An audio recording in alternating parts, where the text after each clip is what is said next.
তবে কি গাজা যুদ্ধে হেরে গেছে ইসরায়েল? খান ইউনিস থেকে লেজ গুটিয়ে দেশে ফিরছে ইসরায়েল সেনারা। বরাবরের মতোই ইসরায়েলের গলার জোর বেশি, তারা নাকি হামাসকে ধ্বংস করে দিয়েছে। কিন্তু হামাস যে এখনও যথেষ্ট সক্রিয় তা বোঝা যায় কয়েক ঘন্টার ব্যবধানে 14 জন ইসরায়েলি সেনাকে হত্যা করার ঘটনায়।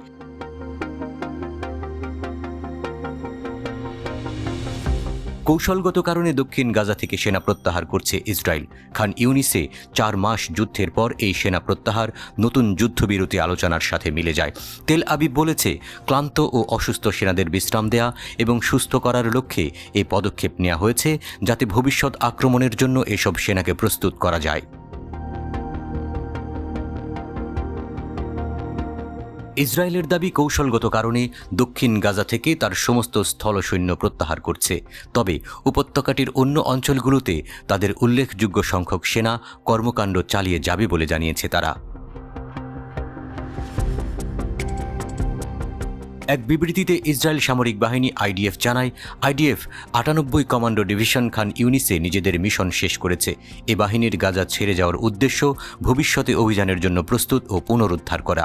দেশটির সেনাবাহিনী বলেছে, হামাস এবং ইসরায়েলি প্রতিনিধি দল নতুন যুদ্ধবিরতি আলোচনার জন্য মিশরে ভ্রমণ করার সময় যুদ্ধের ভবিষ্যৎ নিয়ে প্রশ্ন তুলেছে।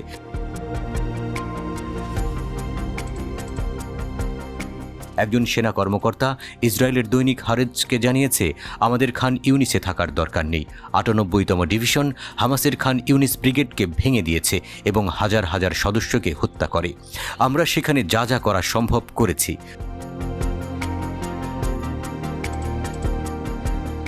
তবে হামাসের সামরিক শাখা আল কাসাম ব্রিগেড বলেছে, ইসরায়েল তার লক্ষ্য অর্জনের আগেই তাদের কার্যক্রম বন্ধ করতে বাধ্য হয়েছে।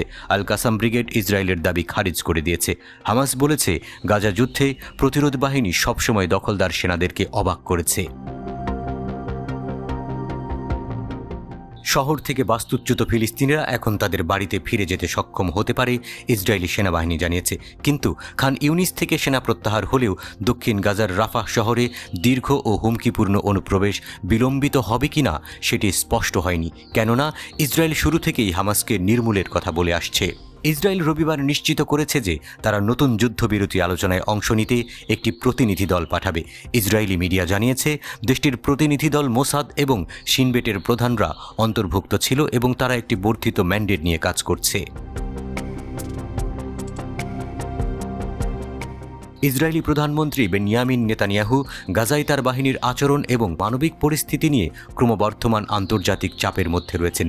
তিনি রবিবার বলেছেন, ইসরায়েল হামাসের চরম দাবি মেনে নেবে না বা বাকি জিম্মিদের মুক্তি না দেয়া পর্যন্ত কোনো যুদ্ধবিরতিতে রাজি হবে না। খান ইউনিস থেকে ইসরায়েল সেনা প্রত্যাহার করলেও মধ্যপ্রাচ্যের সংঘাত নতুন মাত্রা পেতে পারে, কারণ ইরান জানিয়ে দিয়েছে, বিশ্বের যেখানেই ইসরায়েলি কূটনৈতিক মিশন বা দূতাবাস তার কোনোটাই আর নিরাপদ নয়। গত সপ্তাহে সিরিয়ায় ইসরায়েলি হামলায় ইরানের 2 শীর্ষ জেনারেল নিহত হওয়ার ঘটনায় প্রতিক্রিয়া ব্যক্ত করতে গিয়ে এই হুমকি দিয়েছেন ইরানের সর্বোচ্চ নেতা আয়াতুল্লাহ আলী খামেনির সামরিক উপদেষ্টা মেজর জেনারেল ইয়াহিয়া রহিম সাফাভি। তবে কি ইরানের হামলার মোকাবেলা করতেই খান ইউনিস থেকে সেনা ফিরিয়ে নিয়েছে ইসরায়েল?